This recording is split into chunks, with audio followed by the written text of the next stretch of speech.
You know that cup of coffee you're holding? Or maybe just thinking about? Well, its story started years ago, long before it ever saw a roaster. Today, we're going to pull back the curtain on the secret life of a coffee plant, tracing its incredible journey from a tiny little seed all the way to that rich, red cherry. All right, let's get into it. So really, what does it take to get that coffee into your cup? I'll tell you, it's so much more than just planting a seed and, waiting for a tree to grow. The path from a single seed to a perfect coffee cherry, it's a real saga. And this story is absolutely packed with drama.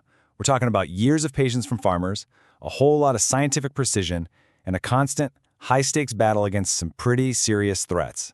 This is way, way more than just simple farming. To really get this story, you first have to meet our main characters. See, the coffee world is dominated by two major players, Arabica and Robusta. And trust me, they could not be more different. They're kind of like the yin and yang of the coffee universe. This really breaks it down perfectly. On one hand, you've got Arabica. Think of it as the sensitive artist. It's delicate, super aromatic, and really needs those cool, high-altitude vibes to be happy. Then you've got Robusta, the hardy workhorse. This one is tough, resilient, loves the heat, and whoa, it packs a serious caffeine punch. And here's the science behind those personalities. Just look at the root depth. Robusta has this deep taproot that basically anchors it, helping it survive in tougher spots. Meanwhile, Arabica's shallower roots are perfect for that rich, well-drained soil you find up in the mountains. From their leaves to how they grow, they're truly built for completely different worlds. But no matter how tough it might become, every single coffee plant starts its life getting seriously pampered. So let's head over to the nursery, because this whole journey kicks off with a very, very fragile first step. It's basically the coffee plant's own little intensive care unit. And right from the get-go, precision is everything. Farmers only pick seeds from the absolute best, perfectly ripe cherries. Then they do this cool float test. The good, dense seeds sink to the bottom like tiny little treasures. Those chosen few get a 24-hour soak before they're tucked into shaded beds, where for the next 45 to 60 days, they just slowly wake up. So, why the long nap? Well, it's because coffee seeds have this amazing built-in feature called physiological dormancy. You can think of it as a natural patience mode. Inhibitors inside the seed actually stop it from sprouting until the conditions are absolutely perfect, signaling that it's safe to grow. See? Even a seed knows you can't rush a good thing. Okay, so after about 6 to 8 months of all that TLC, our little seedling is finally ready to graduate. It's time to leave the cozy nursery and move out to its permanent home in the field. This is where the real adventure starts. And you better believe this plant is picky about its new address. It needs deep, well-drained soil that's loaded with organic matter. And get this, it's got to be acidic with a pH somewhere between 5.5 and 6.5. To give you an idea, that's an acidity somewhere between your black coffee and a glass of tomato juice. And this isn't just a preference, it's absolutely crucial for soaking up all the nutrients that create amazing flavor. Now this is pretty interesting. They need their personal space. Robusta is such a big, sprawling plant that it needs a lot of room to stretch out, about 3 by 3 meters. Arabica, on the other hand, is a bit more compact, so it doesn't mind its neighbors as much. That means farmers can plant more than double the amount of Arabica in the same space. Okay, here's a decision that totally changes what you taste in your cup.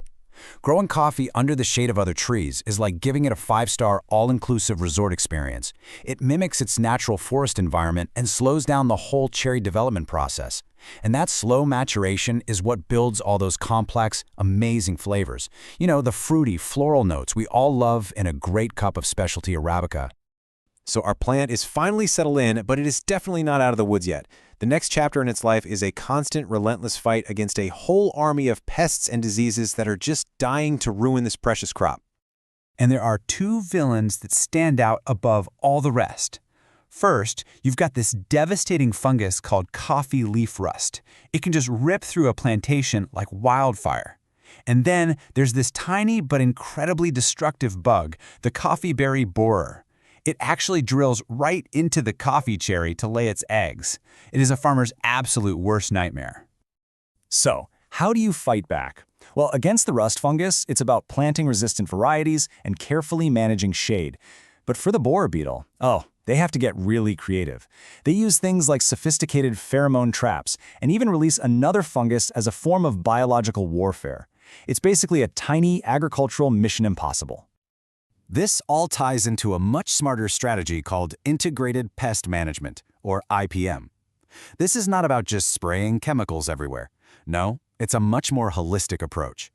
It's about creating a balanced ecosystem, keeping things clean and only using targeted insecticides as an absolute last resort. It's about working with nature, not against it. So, after years of growth, all that careful attention, and this constant fight for survival, the plant is finally ready for its big moment. This is the Super Bowl of its entire life. It's finally time to produce fruit. And the thing that kicks this all off is just pure magic. After a nice dry spell, the first big rain of the season acts like a signal. It tells the entire plantation to burst into flower all at once.